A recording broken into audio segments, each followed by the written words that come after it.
मैं ठीक हूं।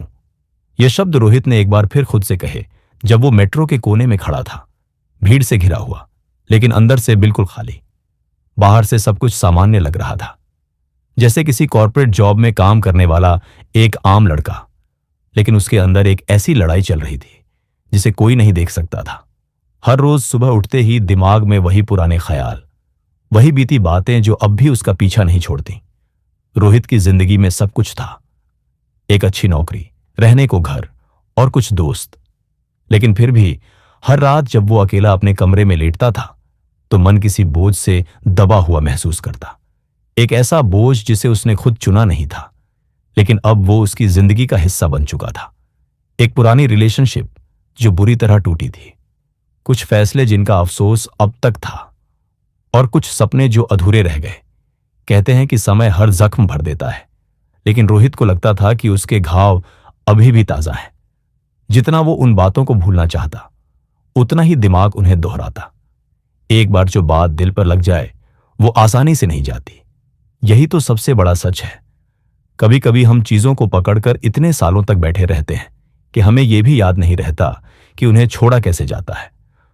उस दिन रोहित एक पुराना डायरी का पन्ना पढ़ रहा था जो उसने ब्रेकअप के कुछ महीने बाद लिखा था।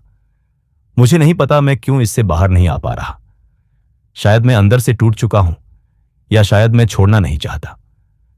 ये लाइनें पढ़ते ही उसकी आंखें भर आईं। उसे खुद पर गुस्सा भी आया। क्यों वो अब भी उन बातों में उलझा हुआ है जो खत्म हो चुकी हैं। पर सच तो यह है, लेट गो करना आसान नहीं होता। हम इंसान इमोशन से जुड़े होते हैं। हमारी यादें, हमारी उम्मीदें और हमारे डर सब हमें पीछे खींचते हैं। रोहित भी ऐसा ही कर रहा था। वो हर दिन आगे बढ़ने की कोशिश करता, लेकिन बीते कल की जंजीरें उसे जकड़े रखती। अगर मैंने ऐसा किया होता, काश मैंने वो कहा होता। ये इफ और बर्ड की कहानी कभी खत्म नहीं होती। एक शाम जब बारिश हो रही थी और खिड़की से ठंडी हवा अंदर आ रही थी, रोहित ने अपने आप से एक सवाल पूछा, क्या वाकई मैं जी रहा हूं या बस गुजार रहा हूं? यह सवाल छोटा था, लेकिन असर बड़ा। पहली बार उसने खुद के अंदर झांका। उसे महसूस हुआ कि वो बस सरवाइव कर रहा है, लेकिन लाइफ सिर्फ सरवाइव करने के लिए नहीं होती, उसे महसूस करने के लिए होती है। उसी रात उसने एक पुरानी दोस्त आर्या को मैसेज किया, क्या तुम कभी खुद से भागे हो? आर्या ने तुरंत रिप्लाई किया, हां, बहुत बार, लेकिन एक दिन थक गए और खुद को समझना शुरू किया। तब जाकर शांति मिली। ये बात रोहित के दिल को छू गई। उसे एहसास हुआ कि अकेला वही नहीं है जो इस दर्द से गुजर रहा है।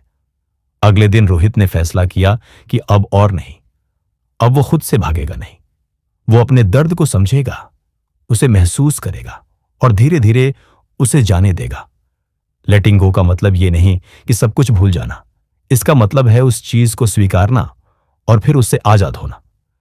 उसने एक नया डायरी खरीदी और पहला वाक्य लिखा, मैं अब बीते कल का बोझ नहीं उठाऊंगा। मैं सीखूंगा कि कैसे खुद को माफ किया जाए। यह उसका पहला कदम था हीलिंग की तरफ।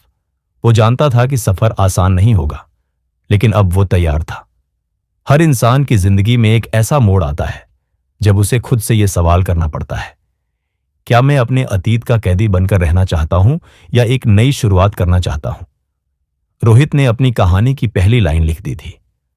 अब वक्त था उस कहानी को पूरा करने का। सवेरे की हल्की धूप खिड़की से अंदर आ रही थी, लेकिन रोहित की आंखें अब भी अधूरी नींद में डूबी थी। रात भर उसके भीतर कई जज्बातों का तूफान चल रहा था, लेकिन इस बार एक फर्क था। उसने खुद से भागने की कोशिश नहीं की थी। पहली बार उसने अपने जख्मों को छूने की हिम्मत की थी, और उस स्पर्श में दर्द भी था, लेकिन राहत भी। कई सालों से उसने जो गिल्ट अपने सीने में दबाकर रखा था, वो अब धीरे धीरे बाहर आने लगा था। उसे याद था कैसे उसने कुछ लोगों को हर्ट किया था, कैसे उसने अपनी ही भावनाओं को दबाया था, और कैसे वो खुद से नाराज रहने लगा था। खुद को माफ करना किसी और को माफ करने से कहीं ज्यादा मुश्किल होता है, क्योंकि सामने वाला तो माफ कर भी दे, लेकिन अपना दिल इतनी जल्दी नहीं मानता। उसने आईने में खुद को देखा। एक लंबा समय हो गया था खुद से आंख मिलाए हुए। आंखों में थकावट थी, लेकिन कहीं ना कहीं उम्मीद भी थी। उसने खुद से एक वादा किया कि अब वो खुद को उस अतीत की सजा नहीं देगा जो बीत चुका है। अब वो खुद से प्यार करने की कोशिश करेगा, चाहे धीरे धीरे ही सही। वो पास के पार्क में गया जहां बच्चे खेल रहे थे और कुछ लोग योग कर रहे थे। पहली बार उसे लगा कि जिंदगी चल रही है, आगे बढ़ रही है, और शायद उसे भी उस रफ्तार में चलना चाहिए। उसने एक बेंच पर बैठकर अपनी डायरी खोली और लिखा, मैं अब खुद को सजा नहीं दूंगा, क्योंकि जो बीत गया वो सबक बन चुका है। रोहित को वो दिन याद आया जब उसने अपने पापा से झूठ बोला था, सिर्फ इसलिए कि उसे डर था कि वो निराश हो जाएंगे। वो गिल्ट आज भी उसके दिल में कहीं जिंदा था। लेकिन फिर उसने खुद को समझाया, उस वक्त का मैं इमेच्योर था, डरा हुआ था, लेकिन अब मैं बड़ा हो चुका हूं। और बड़ा होना सिर्फ जिम्मेदारी लेना नहीं होता, बल्कि खुद को माफ करना भी होता है। उस शाम उसने पुराने मैसेजेस और फोटोज डिलीट करने की कोशिश की जिनसे सिर्फ दर्द जुड़ा था। उंगलियां कांप रही थीं, दिल धड़क रहा था, लेकिन उसने किया, क्योंकि लेटिंग गो का मतलब सिर्फ भावनाओं से नहीं होता, बल्कि उन सिंबल से भी होता है जो अतीत को बार बार सामने लाते हैं। हर इंसान से गलतियां होती हैं, और हर गलती एक सबक बन सकती है अगर हम उसे खुद पर भारी न बना लें। रोहित ने यह बात अपने दिल में बैठाई। उसने महसूस किया कि खुद को माफ करना खुद को फिर से जीने की इजाजत देना है। यह प्रोसेस आसान नहीं था, लेकिन बेहद जरूरी था। धीरे धीरे उसने एक नई आदत शुरू की। हर सुबह खुद से एक पॉजिटिव बात कहना, जैसे कि मैं काबिल हूं, मैं बेहतर कर सकता हूं, मैं अब अतीत से बंधा नहीं हूं। ये छोटे छोटे एफर्मेशंस उसके दिल में नई ऊर्जा भर रहे थे। उसे महसूस हो रहा था कि हीलिंग एक जर्नी है, डेस्टिनेशन नहीं। वो अब भी कभी कभी टूट जाता था, रो देता था, लेकिन अब वो खुद को जज नहीं करता था। वो जान गया था कि इमोशनल होना कमजोरी नहीं, इंसानियत की निशानी है, और जो इंसान अपने आंसुओं से भागे नहीं, वही सच में मजबूत होता है। अब उसकी डायरी में सिर्फ दर्द की बातें नहीं होती थी, अब वहां उम्मीद भी होती थी। उसने लिखा, शायद मैं आज भी पूरी तरह ठीक नहीं हूं, लेकिन मैं पहले से बेहतर हूं, और यही मेरे सफर की असली शुरुआत है। बारिश की बूंदें धीरे धीरे खिड़की के शीशे पर टपक रही थीं, और रोहित खामोशी से उन्हें देख रहा था। मौसम कुछ ऐसा था जो भीतर के सन्नाटे को छू रहा था, लेकिन आज वो उन बूंदों को सिर्फ देख नहीं रहा था, वो उन्हें महसूस कर रहा था, जैसे हर गिरती बूंद उसके भीतर छिपे किसी दुख को बाहर ला रही हो। ये वही दुख था जिसे उसने सालों से दबा कर रखा था, सोचकर कि शायद अनदेखा करने से यह खत्म हो जाएगा। बचपन से ही उसे सिखाया गया था, मर्द रोते नहीं, दर्द को छिपा लो और आगे बढ़ जाओ। लेकिन अब वो समझ चुका था कि दबाया हुआ दुख कभी गायब नहीं होता, वो अंदर ही अंदर जमा होता रहता है और किसी न किसी रूप में बाहर आता है। एंग्जाइटी में, गुस्से में, या फिर खुद से दूरी में। उसने महसूस किया कि हीलिंग की पहली शर्त यही है कि आप अपने दुख को स्वीकार करें, उसे महसूस करें, और खुद को अलाउ करें कि आप टूट सकें। उसने अपने बचपन की कुछ यादों को टटोलना शुरू किया। एक बार जब स्कूल में वो स्टेज पर बोलते बोलते चुप हो गया था और सबने उसका मजाक उड़ाया था। उस दिन उसने तय कर लिया था कि वो अपनी भावनाओं को कभी नहीं दिखाएगा, लेकिन उसी फैसले ने उसके भीतर एक दीवार खड़ी कर दी थी, खुद के और दुनिया के बीच। अब वो दीवार टूट रही थी, और साथ ही उसके अंदर कुछ नया जन्म ले रहा था। एक दोपहर उसने एक पुराना कार्डबोर्ड बॉक्स खोला जिसमें वो चीजें रखी थीं जिन्हें उसने सालों से छुआ भी नहीं था। एक फोटो जिसमें उसकी दादी मुस्कुरा रही थी, एक चिट्ठी जो किसी दोस्त ने विदाई के समय दी थी, और एक कंगन जो उसकी एक्स गर्लफ्रेंड ने दिया था। हर चीज के साथ एक कहानी थी, और हर कहानी में एक अधूरा एहसास। लेकिन इस बार उसने उन कहानियों से भागने के बजाय उन्हें गले लगाया। वो बैठा और रोया, खुलकर, बिना शर्म के। आंसू बहाना उसे कभी कमजोरी लगती थी, लेकिन आज वो जान गया कि यह सबसे सच्ची ताकत है। आंसू वो भाषा है जो तब निकलती है जब दिल के पास शब्द नहीं होते। उस दिन रोहित ने अपनी डायरी में लिखा, आज मैं टूटा, लेकिन इस टूटन में भी शांति थी। शायद इसीलिए क्योंकि यह पहली बार था जब मैंने अपने दुख को दबाया नहीं, उसे जिया।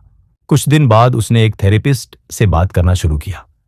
शुरुआत में उसे अजीब लगा, किसी अनजान को अपने दिल की बातें कहना, लेकिन जैसे जैसे वो खुलने लगा, उसे समझ आने लगा कि बोल देना, बिखर जाना, ये सब हीलिंग का हिस्सा है। थेरेपिस्ट ने कहा, जब तक आप अपने दर्द को पहचानेंगे नहीं, तब तक आप उसे छोड़ नहीं पाएंगे। ये बात सीधी थी, लेकिन दिल तक जाने के लिए साहस चाहिए था। हर शाम वो पार्क में टहलते हुए अपने भीतर की आवाज सुनने की कोशिश करता। पहले वो आवाज बहुत हल्की थी, लेकिन धीरे धीरे साफ होने लगी। वो अपने आप से बातें करने लगा। क्यों मैं इतना डरता हूं? क्यों मैं खुद से नाराज रहता हूं? और क्यों मैं खुद को इतना अकेला महसूस करता हूं? इन सवालों के जवाब तुरंत नहीं मिले, लेकिन अब वो सवाल पूछने से डरता नहीं था। एक दिन उसने पुराने नोट्स फाड़ दिए। वे सपने जो अब नहीं थे, वो वादे जो टूट चुके थे। उसे लगा जैसे उसने अपनी चेस्ट से कोई पत्थर हटाया हो। लेटिंग गो सिर्फ मेमोरीज से नहीं होता, वो उस भावनात्मक बैगेज से होता है जो हम सालों से उठाए फिरते हैं। और जब आप उसे जमीन पर रखते हो, तो आप पहली बार खुद को हल्का महसूस करते हो। उसने अब अपने इमोशंस को जर्नल में लिखना शुरू किया, बिना किसी डर के, बिना किसी फिल्टर के। वहां गुस्सा भी था, प्यार भी, पछतावा भी और उम्मीद भी। हर पन्ना उसका सच बनता जा रहा था, और उस सच्चाई में एक ऐसी शक्ति थी जो उसे रोज थोड़ा और बेहतर बना रही थी। अब रोहित समझ गया था, दुख से भागने की बजाय अगर हम उसे गले लगाएं तो वो हमें कमजोर नहीं बनाता, बल्कि मजबूत करता है। उसने खुद से कहा, अब मैं अपने हर इमोशन को जीऊंगा, क्योंकि यही मेरा रास्ता है खुद तक पहुंचने का। कई बार हम किसी इंसान से नहीं, उस इंसान से जुड़ी उम्मीदों से बंधे होते हैं। यही बात रोहित को उस दिन समझ आई जब उसने अपनी पुरानी चैट्स दोबारा पढ़ी। हर शब्द में वो सिर्फ सामने वाले को नहीं ढूंढ रहा था, बल्कि उस अटेंशन, उस वैलिडेशन को तलाश रहा था जो कभी उसे मिला करता था, लेकिन अब वो नहीं था। और उस खालीपन ने उसे बहुत कुछ सिखा दिया था। उसे एहसास हुआ कि लेटिंग गो का मतलब सिर्फ किसी इंसान को भूल जाना नहीं है, बल्कि उन एक्सपेक्टेशंस को छोड़ना है जो हमने उनके साथ जोड़ रखी थी। हम जितना किसी को अपनी खुशी का जरिया बना लेते हैं, उतना ही हम अपनी आजादी खो देते हैं। रोहित अब यह सीख रहा था कि अटैचमेंट और लव में फर्क होता है। प्यार में आजादी होती है, लेकिन अटैचमेंट में डर होता है, खो देने का, छूट जाने का। वो दिन याद आया जब वो किसी खास के बिना अधूरा महसूस करता था। हर नोटिफिकेशन की उम्मीद, हर साइलेंस में बेचैनी, हर इग्नोर के बाद आत्मसंदेह। लेकिन अब वो जान गया था कि ये सब अटैचमेंट के लक्षण हैं, एक तरह की इमोशनल डिपेंडेंसी जो हमें खुद से दूर कर देती है। उसने महसूस किया कि उसे उस इंसान से नहीं, उस आदत से दूर होना है जो उसने उनके लिए बना ली थी। एक शाम उसने मेडिटेशन ऐप चालू की और गहरी सांसें लेना शुरू किया। पहली बार उसने अपने भीतर के उस खालीपन को बिना डरे महसूस किया। उस वॉइड में एक अजीब सी शांति थी, जैसे कोई कह रहा हो, अब तुम्हें किसी और में खुद को खोने की जरूरत नहीं। उसने महसूस किया कि अकेले रहना अकेलेपन से डरने से बेहतर है, और यही अवेयरनेस उसे पहले से ज्यादा मजबूत बना रही थी। धीरे धीरे उसने उन कॉन्वर्सेशंस को याद करना बंद कर दिया जिनसे सिर्फ दर्द जुड़ा था। अब वो सोशल मीडिया पर स्क्रॉल करते वक्त खुद से एक सवाल करता, क्या मैं सच में क्यूरियोसिटी से देख रहा हूं या मैं वैलिडेशन ढूंढ रहा हूं? इस सवाल ने उसके कई पैटर्न्स को तोड़ दिया। वो धीरे धीरे इमोशनली इंडिपेंडेंट बन रहा था, और यही उसका पहला कदम था इनर फ्रीडम की ओर। कभी कभी रात को वो पुराने मोमेंट्स याद करता, साथ में बिताए पल, बातें, हंसी, फाइट्स। लेकिन अब वो खुद को रोने से नहीं रोकता था और न ही गिल्ट में डूबने देता था। उसने सीखा था कि यादें मिटती नहीं, लेकिन उनकी मीनिंग बदल सकती है। अब उन यादों में कड़वाहट नहीं, एक जेंटल गुड बाय था, जैसे कोई कहानी जो खत्म हो गई हो लेकिन उसका असर रह गया हो। उसने अपने रूम की दीवारों को फिर से सजाया। नए पोस्टर, एक विजन बोर्ड, कुछ प्लांट्स और एक मिरर जिसके सामने वो रोज खुद को अफर्म करता, मैं पर्याप्त हूं। पहले उसे यह सब सुपरफिशियल लगता था, लेकिन अब हर छोटी चीज उसके माइंडसेट को शिफ्ट कर रही थी। उसने जाना कि एनवायरनमेंट भी हीलिंग में उतना ही बड़ा रोल निभाता है जितना इमोशंस। उसने खुद से एक कमिटमेंट लिया कि अब वो अपनी खुशी की जिम्मेदारी किसी और को नहीं देगा। वो खुद अपने इमोशनल एंकर बनेगा, और जब भी टूटेगा खुद को संभालेगा। ये सोच उसे एम्पावर कर रही थी, क्योंकि अब वो किसी के अटेंशन या प्रेजेंस पर डिपेंडेंट नहीं था। वो जान गया था कि ट्रू फ्रीडम तभी मिलती है जब हम अपने भीतर एंकर्ड होते हैं। उसने अटैचमेंट को ऑब्जर्व करना सीखा, उसे जज किए बिना। कभी कभी वो खुद से पूछता, क्या मैं इसे प्यार समझ बैठा था या बस उस कंफर्ट जोन से डरता था जो उस रिश्ते ने बना दिया था। और इन सवालों ने उसे क्लैरिटी दी। वो जान गया कि लेटिंग गो का असली मतलब है उस इल्यूजन को छोड़ देना जो हमें अतीत में बांध कर रखता है। अब रोहित धीरे धीरे उस स्पेस में पहुंच रहा था जहां उसने अपने भीतर की शांति को महसूस करना शुरू कर दिया था। अब साइलेंस उसे डराता नहीं था, बल्कि गाइड करता था। अब अकेलापन सजा नहीं था, एक मौका था खुद को समझने का। और शायद यही आर्ट ऑफ लेटिंग गो की सबसे खूबसूरत बात है। ये हमें खुद तक वापस लाता है। एक सुबह रोहित खिड़की से बाहर झांक रहा था। सामने के पेड़ से एक पत्ता धीरे धीरे गिरा और हवा में लहराता हुआ जमीन पर आ गया। उस पल उसे कुछ समझ आया। यह पत्ता गिरने से नहीं डर रहा था, न ही उसने गिरने का विरोध किया। उसने खुद को हवा के हवाले कर दिया, जैसे उसे भरोसा हो कि जहां भी ले जाए सही होगा। यही था सरेंडर, खुद को कंट्रोल से मुक्त करना। कई सालों से रोहित हर चीज को कंट्रोल करने की कोशिश कर रहा था, रिश्तों को, रिजल्ट्स को, दूसरों की सोच को, यहां तक कि अपनी फीलिंग्स को भी। वो हर बार प्लान बनाता, फ्यूचर इमेजिन करता, और जब चीजें उसके मुताबिक नहीं होती तो टूट जाता।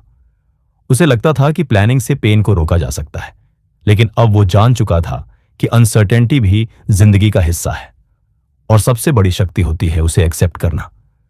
उसने महसूस किया कि कंट्रोल की चाह असल में डर की उपज है, कि कहीं कुछ गलत ना हो जाए, कि रिजेक्शन न मिले, कि अकेले न पड़ जाएं। लेकिन यही डर सबसे ज्यादा थकाता है। एक बार उसने डायरी में लिखा, मैं हर चीज को पकड़कर थक चुका हूं, अब समय है छोड़ने का। ये शब्द उसके लिए थेरेपी बन गए थे, एक ऐसी चिट्ठी जो उसने खुद को भेजी थी। कई बार हम सिचुएशंस को बदल नहीं सकते, लेकिन हम अपना नजरिया बदल सकते हैं। यही लेसन उसने सीखा जब ऑफिस में एक प्रोजेक्ट फेल हो गया। पहले की तरह उसने खुद को ब्लेम नहीं किया, न ही दूसरों पर गुस्सा किया।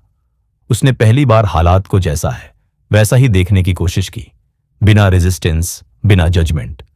और इस एक्सेप्टेंस ने उसके भीतर की हलचल को बहुत हद तक शांत कर दिया। अब वो मेडिटेशन के वक्त हर सांस को ऑब्जर्व करता, और जब कोई असहज थॉट आता तो उसे हटाने की कोशिश नहीं करता। वो बस उसे देखता, समझता और जाने देता। ये छोटी छोटी प्रैक्टिसेस ने उसे सिखाया कि लेटिंग गो का मतलब भूल जाना नहीं होता, बल्कि एक्टिवली चूज करना होता है। कि अब मैं अपनी एनर्जी सिर्फ उस पर लगाऊंगा जो मेरे कंट्रोल में है। उसने एक दिन खुद से पूछा, क्या मैं चीजों को हैपन करने देना सीख सकता हूं या हर बार आउटकम को फोर्स करूंगा? यह सवाल उसके ईगो को छू गया, क्योंकि कई बार लेटिंग गो हमारे ईगो को हर्ट करता है, जो चाहता है कि सब कुछ हमारे टर्म्स पर चले। लेकिन जैसे ही उसने ईगो से खुद को थोड़ा अलग देखा, उसे एक नई क्लैरिटी मिली कि पीस तब आती है जब हम डिमांड करना बंद कर देते हैं। अब वो छोटी छोटी चीजों पर ग्रिप छोड़ना सीख रहा था। अगर कोई कॉल नहीं करता तो उसे चेस नहीं करता। अगर कोई प्लान कैंसिल हो जाता तो वो अपसेट नहीं होता। ये सब रैंडम नहीं था, ये उसकी इनर ट्रांसफॉर्मेशन थी। हर बार जब वो किसी चीज को जाने देता तो अंदर कुछ और खुलता, एक नई अंडरस्टैंडिंग, एक नई डेप्थ। कंट्रोल छोड़ना उसे पहले डरावना लगता था, जैसे तैराकी करते हुए पानी में उतरना। लेकिन अब उसे लगने लगा था कि यही तैरना है, ट्रस्टिंग द फ्लो। उसने उन सवालों से दूरी बना ली थी जो सिर्फ एंग्जाइटी बढ़ाते थे। क्या होगा अगर, क्यों हुआ ऐसा, कब बदलेगा ये सब? अब वो सिर्फ ये पूछता था, मैं इस पल में क्या सीख सकता हूं? एक रात वो छत पर लेटा था, आकाश को देख रहा था। अनगिनत तारे, एक विशाल आकाश, और वो खुद एक छोटा सा हिस्सा इस पूरे ब्रह्मांड का। उस पल में उसे पहली बार यह एहसास हुआ कि उसे हर चीज का मास्टर बनने की जरूरत नहीं है, बस एक हिस्सा बनना काफी है। फ्लो के साथ बहना, उस ट्रस्ट के साथ कि जो भी होगा उसमें उसका कुछ न कुछ विकास जरूर छिपा होगा। अब रोहित खुद से यह नहीं कहता कि मैं सब कुछ संभाल लूंगा। अब वो खुद से कहता है, जो मेरे बस में है वो करूंगा, जो नहीं है उसे यूनिवर्स के भरोसे छोड़ दूंगा। और शायद यही असली लेटिंग गो है, ना हार मानना ना भागना, बल्कि ये समझना कि कुछ चीजें सिर्फ तभी सही होती हैं जब हम उन्हें कंट्रोल करना छोड़ देते हैं। बहुत लंबे समय तक रोहित ये सोचता रहा कि उसकी वैल्यू इस बात पर निर्भर करती है कि लोग उसके बारे में क्या सोचते हैं। अगर किसी ने उसकी तारीफ की तो वो खुद को अच्छा समझता, और अगर किसी ने उसे इग्नोर कर दिया तो वो खुद को छोटा महसूस करता। लेकिन अब धीरे धीरे उसे यह समझ आ रहा था कि सेल्फ वर्थ कभी बाहर से नहीं आती, वो हमारे भीतर जन्म लेती है, हमारे अपने नजरिए से। एक दिन जब वो पुराने फोटो देख रहा था, उसे एक तस्वीर मिली जिसमें वो मुस्कुरा रहा था, लेकिन आंखों में थकावट थी। वो जानता था कि उस दिन उसने बहुत कोशिश की थी सबको खुश रखने की, लेकिन खुद के लिए कुछ नहीं किया था। उस तस्वीर ने उसे आईना दिखा दिया कि वैलिडेशन की तलाश में वो खुद से कितनी दूर चला गया था। अब वक्त था खुद को दोबारा पहचानने का। उसने सोचना शुरू किया कि आखिर सेल्फ वर्थ होती क्या है। क्या वो अचीवमेंट्स पर टिकी होती है, या रिलेशनशिप्स पर, या दूसरों की ओपिनियंस पर? जवाब धीरे धीरे उसकी क्लैरिटी में बदलने लगा। सेल्फ वर्थ का मतलब है खुद को बिना शर्त स्वीकार करना, अपनी कमियों के साथ, अपनी अच्छाइयों के साथ, और सबसे जरूरी बात, बिना कंपैरिजन के। कई बार वो खुद से पूछता, अगर इस दुनिया में कोई कंपैरिजन ही ना हो तो क्या मैं खुद को लवेबल समझूंगा? और हर बार जवाब आता, हां, क्योंकि जो एसेंस है, जो कोर है हमारा, वो हमेशा वैल्यूएबल होता है, चाहे दुनिया उसे देखे या नहीं। जैसे कोई मोती जो समंदर की गहराई में है, वो अपनी कीमत खो नहीं देता, भले ही कोई उसे बाहर ना निकाले। अब उसने एक नई प्रैक्टिस शुरू की थी। रोज सुबह खुद से बात करना, बिना जजमेंट, सिर्फ एक्सेप्टेंस के साथ। वो आईने में देखता और खुद से कहता, मैं इम्परफेक्ट हूं लेकिन लवेबल हूं। मैं सबको खुश नहीं कर सकता, लेकिन खुद को समझ सकता हूं। ये वर्ड्स अब उसे सुपरफिशियल नहीं लगते थे, बल्कि हीलिंग जैसे थे, जैसे कोई घाव जो धीरे धीरे भर रहा हो। रोहित ने यह भी महसूस किया कि जब तक हम खुद को छोटा समझते रहेंगे, हम दूसरों से हमेशा अप्रूवल मांगते रहेंगे, और जब अप्रूवल नहीं मिलेगा तो हर्ट होंगे, इनसिक्योर होंगे। लेकिन सेल्फ वर्थ अगर भीतर से आती है तो हम दूसरों के बिहेवियर से उतना प्रभावित नहीं होते। वो अब लोगों की रिएक्शंस को पर्सनली लेना छोड़ चुका था, क्योंकि वो जानता था कि उनकी परसेप्शन उसकी रियलिटी नहीं है। कई बार उसने खुद से कहा था, काश मैं उसके लिए और अच्छा होता, काश मैं ज्यादा स्मार्ट, ज्यादा फनी होता। लेकिन अब वो उन ख्यालों को चैलेंज करता था। वो पूछता, किसके हिसाब से? और क्या उस वर्जन को पाने के चक्कर में मैं खुद को खो रहा हूं? ये सवाल उसे खुद के करीब लाते थे। अब वो खुद से लड़ नहीं रहा था, बल्कि खुद के साथ बैठना सीख रहा था। अब उसने एक नई डेफिनेशन लिखी थी सेल्फ वर्थ की। मैं इंपॉर्टेंट हूं क्योंकि मैं इंसान हूं। मैं वैल्यूएबल हूं क्योंकि मैं महसूस करता हूं, समझता हूं, इवॉल्व करता हूं। किसी की नजर में होना जरूरी नहीं, खुद की नजर में साफ दिखना ज्यादा जरूरी है। और इसी क्लैरिटी ने उसके भीतर एक शांति पैदा कर दी थी जो पहले कभी नहीं थी। वो जान गया था कि जब तक हम खुद को प्यार नहीं करते, हम हर उस इंसान के प्यार को डाउट करते हैं जो हमें सच में चाहता है। लेकिन जब सेल्फ वर्थ मजबूत होती है तो प्यार भी हेल्थियर होता है। उसमें इनसिक्योरिटी नहीं होती, सिर्फ स्पेस होती है ग्रो करने की, साथ लेकिन स्वतंत्र होकर जीने की। यह लेसन उसके लिए प्राइसलेस था। अब जब रोहित खुद को देखता है तो कंपैरिजन नहीं करता, वो बस ऑब्जर्व करता है, महसूस करता है, और अपने फ्लॉज को भी अपनाता है, क्योंकि अब वो जान चुका है कि सबसे बड़ा फ्रीडम यही है, खुद को वो इज्जत देना जो कभी वो दूसरों से मांगता था। और शायद यही आर्ट ऑफ लेटिंग गो की असली जड़ है, जब हम बाहर की वैलिडेशन छोड़कर अंदर की आवाज सुनने लगते हैं। एक दिन रोहित ऑफिस से लौट रहा था, ट्रैफिक में फंसा हुआ, और अचानक उसकी आंखों में आंसू आ गए। कोई खास वजह नहीं थी, बस भीतर बहुत कुछ भरा हुआ था। वो सोच में पड़ गया, क्या मैं कमजोर हो रहा हूं, या ये सब बाहर निकलना जरूरी था? उसी पल उसने सीखा कि इमोशंस को दबाना नहीं, बल्कि महसूस करना हीलिंग की असली शुरुआत होती है। बहुत समय से उसने अपने दर्द को इग्नोर किया था, मुस्कुराकर सबके सामने स्ट्रांग दिखने की कोशिश, बिजी रहकर दिल की आवाज से भागना, और हर बार खुद को यह कहकर चुप कराना कि सब ठीक है। लेकिन सब ठीक नहीं था। उसके अंदर एक हलचल थी जो बार बार आवाज दे रही थी, मुझे सुना जाए, मुझे समझा जाए। हम अक्सर यही तो करते हैं, अपने इमोशंस को या तो दबा देते हैं या दूसरों पर निकाल देते हैं, लेकिन वो बीच का रास्ता भूल जाते हैं जिसमें हम उन्हें ऑब्जर्व कर सकते हैं बिना रिएक्ट किए। रोहित ने भी यही शुरू किया। जब भी कोई इमोशन आता, वो खुद से पूछता, मैं इसे जज किए बिना सिर्फ महसूस कर सकता हूं क्या? और सरप्राइजिंगली यही एक्सेप्टेंस उसके भीतर की बेचैनी को कम करने लगा।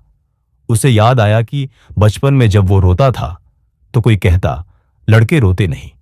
जब डर लगता तो कहा जाता, स्ट्रांग बनो। धीरे धीरे उसने सीखा कि इमोशंस दिखाना वीकनेस है, लेकिन अब वो समझ रहा था कि जो इंसान अपने इमोशंस को महसूस कर सकता है वही सच में स्ट्रांग होता है, क्योंकि उसे खुद से भागने की जरूरत नहीं होती। अब उसने एक सिंपल सा डेली रिचुअल बनाया था। हर रात सोने से पहले वो अपनी फीलिंग्स को नेम करता। आज मैं सैड हूं, या एंग्शियस, या शायद थोड़ा अलोन। ये नेमिंग उसे क्लैरिटी देती थी, जैसे कोई अंधेरे कमरे में हल्का सा उजाला कर दे। और जब वो फीलिंग्स को नाम देता तो वो उतनी स्केरी नहीं लगती, बस टेम्पोरेरी विजिटर्स की तरह लगती। एक बार वो बहुत गुस्से में था, किसी ने उसकी बात को गलत समझ लिया था। पहले वो जस्टिफाई करता, डिफेंसिव हो जाता, लेकिन इस बार उसने पॉज लिया और खुद से पूछा, मैं वाकई गुस्से में हूं या हर्ट हूं? जवाब आया, मैं मिसअंडरस्टूड फील कर रहा हूं। और जैसे ही उसने सच पहचाना, गुस्सा पिघल गया। यही इमोशनल अवेयरनेस होती है, सरफेस के नीचे की परतों को समझना। रोहित अब खुद को यह परमिशन देने लगा था कि वो फील कर सकता है। वो जानता था कि इमोशंस वेव्स की तरह होते हैं, आते हैं, तेज होते हैं, लेकिन फिर चले भी जाते हैं। बस जरूरत होती है उनसे लड़ने की बजाय उन्हें पास बैठने देने की। और यह समझ इमोशनल इंटेलिजेंस का एक मजबूत आधार बन गई थी उसके अंदर। एक और बड़ी रियलाइजेशन उसे तब हुई जब उसने देखा कि वो दूसरों के इमोशंस को भी अब बेटर हैंडल कर पा रहा है। पहले जब कोई रोता था तो वो अनकंफर्टेबल हो जाता, लेकिन अब वो बस वहां बैठता, सुनता, बिना जजमेंट, बिना एडवाइस दिए, क्योंकि उसे पता था कि कभी कभी सबसे बड़ा कंफर्ट होता है बस कोई तुम्हारे साथ हो, बिना कुछ कहे। वो अब अपने सारे इमोशंस को एक मैप की तरह देखने लगा था। सैडनेस, एंगर, फियर, जेलसी, सब कुछ कुछ कहने आते हैं। वो पूछता, तुम मुझे क्या सिखाने आए हो? और कई बार जवाब आता कि तुम कुछ खो चुके हो, या कि तुम्हें किसी चीज की जरूरत है, या कि तुम खुद से डिस्कनेक्टेड हो। और इन जवाबों ने उसके रिलेशनशिप को खुद से और दूसरों से बहुत बेहतर बना दिया। अब जब वो किसी इमोशन को महसूस करता है तो डरता नहीं, गिल्ट नहीं करता, बस उसे एक्नॉलेज करता है। वो जान गया है कि इमोशंस हमारे अंदर कुछ हील करने आते हैं, कुछ रिवील करने आते हैं। और जब हम उन्हें दबाते नहीं तो वो हमें अंदर से तोड़ते नहीं, बल्कि जोड़ने लगते हैं। शायद यही लेटिंग गो का अगला पड़ाव है, अपने हर इमोशन को गले लगाना, चाहे वो कितना भी असहज क्यों ना हो। एक शाम रोहित अपनी पुरानी डायरी पढ़ रहा था, जिसमें उसने सालों पहले अपने एक दोस्त के बारे में कुछ कड़वे शब्द लिखे थे। उस दोस्त ने कभी उसका भरोसा तोड़ा था, और तब से रोहित के दिल में एक बोझ सा बसा हुआ था। उसने सोचा था कि उसने उस बात को भुला दिया है, लेकिन सच ये था वो अभी भी उसे अपने अंदर पकड़े बैठा था। और वो पकड़ सिर्फ उस इंसान को नहीं, बल्कि खुद रोहित को कैद में रखे हुए थी। वो धीरे धीरे समझने लगा था कि फॉरगिवनेस का मतलब है खुद को उस दर्द से मुक्त करना जो किसी और की गलती के कारण हमारे भीतर जमा हो गया है। माफ करना किसी के किए को सही ठहराना नहीं होता, बल्कि उस घटना को हमारे ऊपर हावी न होने देना होता है। और यह एहसास उसकी आत्मा के लिए जैसे पहली बार खुलकर सांस लेने जैसा था। रोहित ने देखा कि जितना ज्यादा वो ग्रजेस रखता था, उतना ही वो अंदर से थका हुआ महसूस करता था। कभी कभी वो खुद से ही नाराज होता, पुराने डिसीजंस, किए गए मिस्टेक्स, खोए हुए मौके। लेकिन अब वो जान गया था कि फॉरगिवनेस सिर्फ दूसरों के लिए नहीं, बल्कि खुद के लिए भी उतना ही जरूरी है। खुद को माफ करना शायद सबसे कठिन, लेकिन सबसे जरूरी हीलिंग होती है।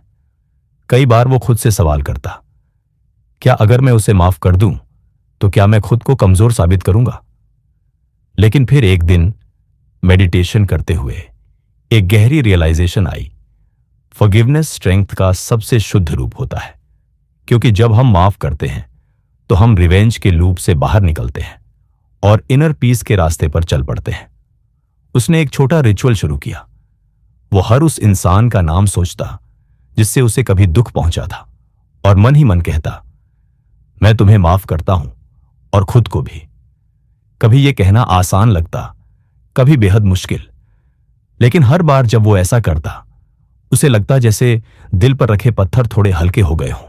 एक बार उसने खुद को माफ किया, उस समय के लिए जब उसने खुद की आवाज को अनसुना किया, जब उसने अपनी बाउंड्रीज तोड़ दी, जब उसने खुद को खो दिया किसी और को खुश करने के लिए।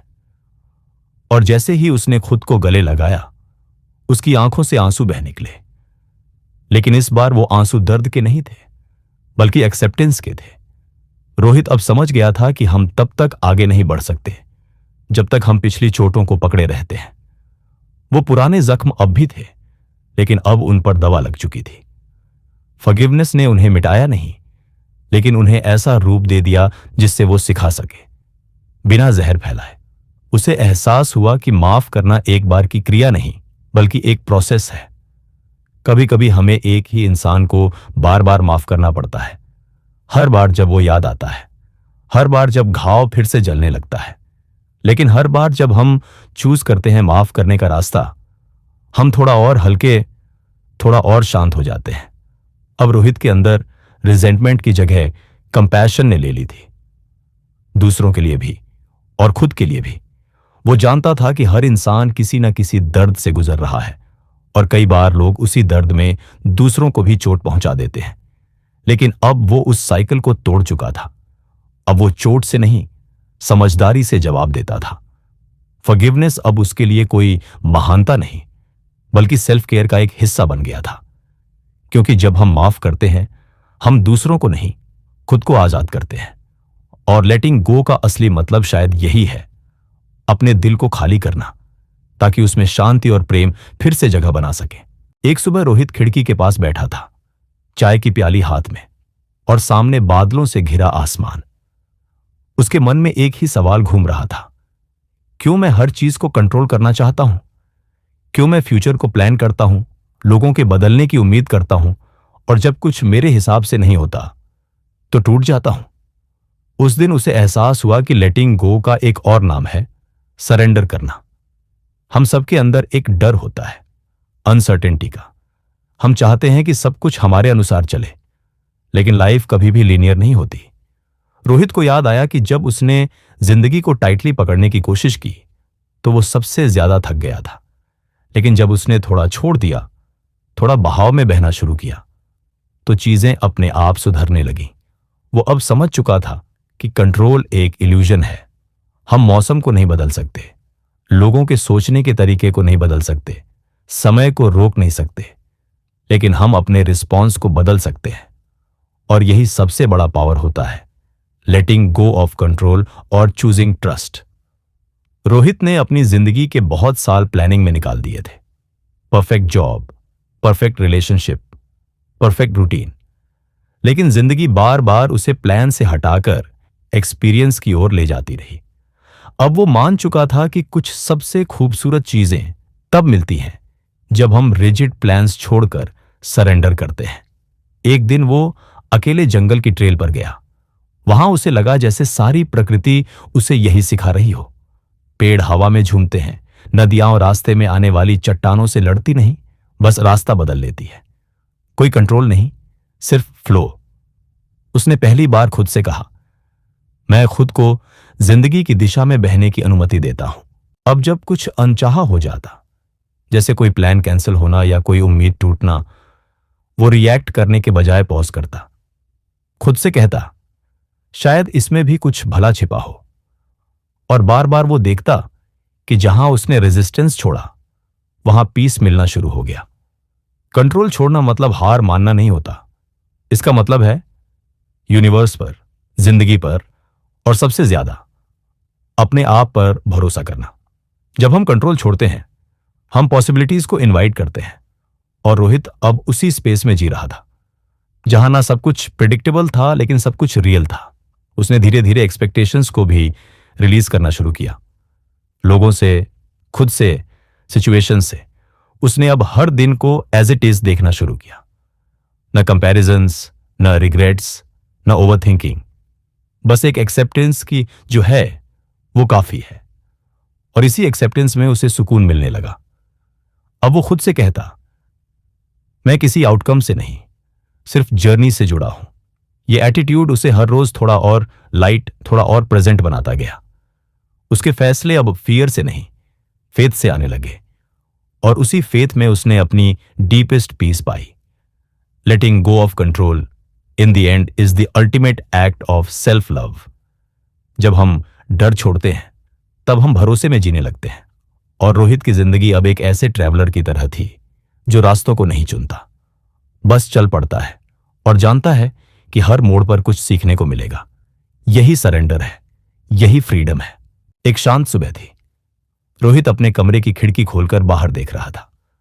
बारिश की कुछ बूंदें खिड़की के कांच से फिसलती जा रही थी, बिना किसी डर, बिना किसी पकड़ के। उसे लगा जैसे ये बूंदें ही उसे आखिरी सबक सिखा रही हों। लेटिंग गो का मतलब है गिरना नहीं, बल्कि बह जाना। पूरी किताब की सारी बातें, सारी सीखें जैसे उस पल एक बिंदु पर आकर मिल गईं। वो अब समझ चुका था कि लेटिंग गो कोई एक बार की प्रक्रिया नहीं होती, ये एक लाइफ लॉन्ग प्रैक्टिस है। हर दिन कुछ एक्सपेक्टेशंस छोड़नी होती हैं, कुछ रिग्रेट्स को जाने देना होता है, कुछ फियर्स को सॉफ्टली रिलीज करना होता है। और यही प्रैक्टिस उसे रोज थोड़ा और शांत, थोड़ा और सच्चा बना रही थी। इस पूरी जर्नी में उसने खुद को करीब से देखा, अपने कमजोर हिस्सों को, अधूरी चाहतों को, बचपन की अनसुनी पुकारों को। लेकिन अब उसे इन सब से डर नहीं लगता था। उसने खुद को पूरी तरह एक्सेप्ट कर लिया था, अपनी ब्रोकननेस, अपनी ब्यूटी और अपनी बिकमिंग के साथ। अब जब वो पीछे मुड़कर देखता तो हर वो पल जो कभी उसे तकलीफ देता था अब उसे ग्रैटिट्यूड से भर देता था, क्योंकि उन्हीं पलों ने उसे तोड़ा नहीं, तराशा था। उन्हीं अनुभवों ने उसे सिखाया था कि लेटिंग गो कोई खाली करना नहीं होता, बल्कि खुद को फिर से भरने की शुरुआत होती है। रोहित ने अब हर उस चीज को अलविदा कह दिया था जो उसे रोक रही थी। Toxic relationships, guilt, fear of failure और सबसे ज्यादा उस परफेक्ट वर्जन की तलाश जिसे वो कभी हासिल नहीं कर सकता था। अब वो बस रियल रहना चाहता था, फ्लॉड लेकिन फ्री। उसने अपने जीवन के लिए एक नया मंत्र बना लिया था, मैं किसी चीज को फोर्स नहीं करूंगा। जो मेरा है वो अपना रास्ता ढूंढ लेगा, और जो नहीं है उसे पकड़कर रखने से बेहतर है उसे जाने देना। ये शब्द अब उसके हर डिसीजन, हर रिश्ते और हर इमोशन का आधार बन चुके थे। लेटिंग गो ने उसे सिखाया था कि कंट्रोल नहीं, कनेक्शन जरूरी है, आंसर्स नहीं, अवेयरनेस जरूरी है, और सबसे बढ़कर डेस्टिनेशन नहीं, डायरेक्शन मायने रखती है। अब वो बिना डर के, खुले दिल से हर नए मोड़ का स्वागत करता था। उसने अपने भीतर एक नई शुरुआत को महसूस किया, जैसे अब उसके पास सब कुछ नहीं था, लेकिन फिर भी बहुत कुछ था। पीस, क्लैरिटी और एक गहराई जो पहले कभी नहीं थी। उसे एहसास हुआ कि लेटिंग गो ने उसे वो दे दिया जो किसी भी होल्डिंग ऑन से कभी नहीं मिला था, खुद से कनेक्शन। रोहित जानता था कि चैलेंजेस फिर भी आएंगे, पुराने पैटर्न्स फिर भी लौटेंगे, लेकिन अब उसके पास वो ताकत थी जो इन सब से ऊपर थी, अवेयरनेस, कंपैशन और लेटिंग गो की कला। अब वो हर मुश्किल से पूछता, मैं तुम्हें क्यों पकड़कर बैठा हूं? और उस सवाल में ही उसके जवाब छिपे होते। ये एक नई शुरुआत थी, एक ऐसी जिंदगी की शुरुआत जहां हर दिन वो खुद से थोड़ा और जुड़ता, थोड़ा और हल्का होता और थोड़ी और सच्चाई से जीता। और यही है द आर्ट ऑफ लेटिंग गो। अपने अंदर की दुनिया को इतना स्पेशियस बना देना कि वहां हर इमोशन, हर एक्सपीरियंस और हर साइलेंस घर कर सके, जजमेंट के बिना, रेजिस्टेंस के बिना। जिंदगी हमें बहुत कुछ देती है और उतना ही हमसे लेती भी है, लेकिन हम अक्सर पकड़ने में इतने व्यस्त रहते हैं कि भूल जाते हैं कभी कभी जाने देना ही सबसे बड़ा उपहार होता है। द आर्ट ऑफ लेटिंग गो कोई कॉन्सेप्ट नहीं, बल्कि एक जीने का तरीका है, जहां हम हर इमोशन को अलाउ करते हैं, हर मोमेंट को एक्सेप्ट करते हैं और हर अटैचमेंट को जेंटली रिलीज करते हैं। इस सफर में रोहित की तरह हम सबने सीखा कि हीलिंग कंट्रोल से नहीं आती, सरेंडर से आती है। जब हम अपने फियर्स, एक्सपेक्टेशंस और रिग्रेट्स को छोड़ते हैं, तब हम अपने असली सेल्फ से मिलते हैं, उस वर्जन से जो शांत है, पूरा है और आजाद है। लेटिंग गो का मतलब पीछे हटना नहीं है, बल्कि उस बोझ को छोड़ना है जो हमारे कंधों पर था ही नहीं। यह हमें सिखाता है कि पीस कुछ पाने से नहीं, बल्कि कुछ खोने की हिम्मत से आती है, और यही हिम्मत हमें धीरे धीरे होल बनाती है।